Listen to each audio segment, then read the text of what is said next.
গাজাকে মৃত্যুপুরী বানিয়ে এবার উত্তর সীমান্তে লেবাননের দিকে নজর দিয়েছে ইসরায়েল। যদিও গাজা যুদ্ধের শুরু থেকে ইসরায়েল ও লেবানন ভিত্তিক সশস্ত্র গোষ্ঠী হিজবুল্লাহ জড়িয়ে আছে সংঘর্ষে, তবে এবার হয়তো সরাসরি যুদ্ধের দিকে এগোচ্ছে তারা।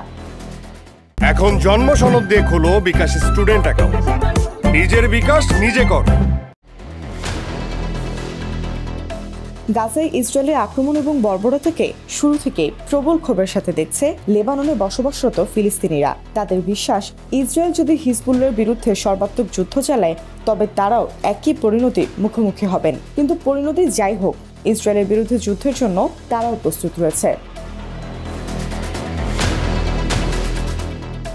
বৈরুতের শাতিলা ফিলিস্তিনি শরণার্থী শিবিরে প্রতিরোধ আন্দোলনের সাথে জড়িত অনেকেই আল জাজিরাকে জানিয়েছে, সাম্প্রতিক উত্তেজনা এবং যুদ্ধের খবরে তারা মোটেও ভীত নন।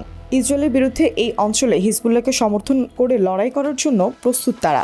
কিন্তু তাদের উদ্বেগ, ইসরায়েলের সাথে হিজবুল্লাহ যুদ্ধ শুরু হলে ইসরায়েল ইচ্ছাকৃতভাবে লেবাননের ঘনবসতিপূর্ণ আবাসিক এলাকাগুলোকে, বিশেষ করে লেবাননের ফিলিস্তিনি শিবিরগুলোকে টার্গেট করবে, যেখানে কয়েক লাখ ফিলিস্তিনি বসবাস করছে। আল জাজিরার প্রতিবেদনে জানানো হয়, লেবানন জুড়ে 12টি শরণার্থী শিবিরে প্রায় 2.5 লাখ ফিলিস্তিনি বসবাস করে। 1948 সালের নাকবার সময় লেবাননে আশ্রয় নিয়েছিল তারা। এদিকে শাতিলাই popular front for the liberation of Palestine general কমান্ডের সদস্য আহেদ মাহার বলেছে, ইসরায়েলি সেনাবাহিনীর কোনো নৈতিকতা নেই, তারা মানবাধিকার মানে না, এমনকি শিশুদের অধিকারের বিষয়টিও বিবেচনা করে না।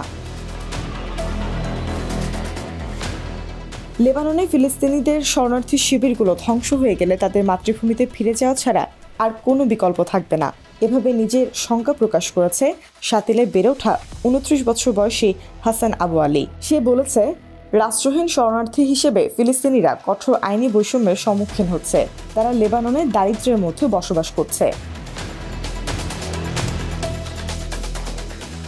আবু আলী আরও বলে, এই অবস্থায় যুদ্ধ শুরু হলে আমার ফিলিস্তিন অথবা ইউরোপে যাওয়া ছাড়া পথ থাকবে না। কিন্তু ইউরোপে যেতে হলে একজন চোরা কারবারিকে $10,000 থেকে $12,000 দিতে হয়, যা আমার পক্ষে অসম্ভব।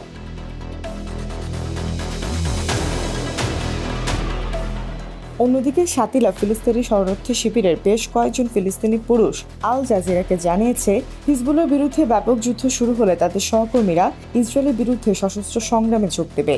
সেখানে থাকা একজন ব্যক্তি বলেছে, প্রথমত লেবাননের সমস্ত শিবিরে প্রচুর প্রতিরোধ যোদ্ধা রয়েছে, দ্বিতীয়ত যদি একটা বড় যুদ্ধ শুরু হয় তাহলে আমরা ভয় পাই না, আমাদের হাজার হাজার যোদ্ধা আছে যারা ফিলিস্তিনকে মুক্ত করার জন্য শহীদ হতেও প্রস্তুত।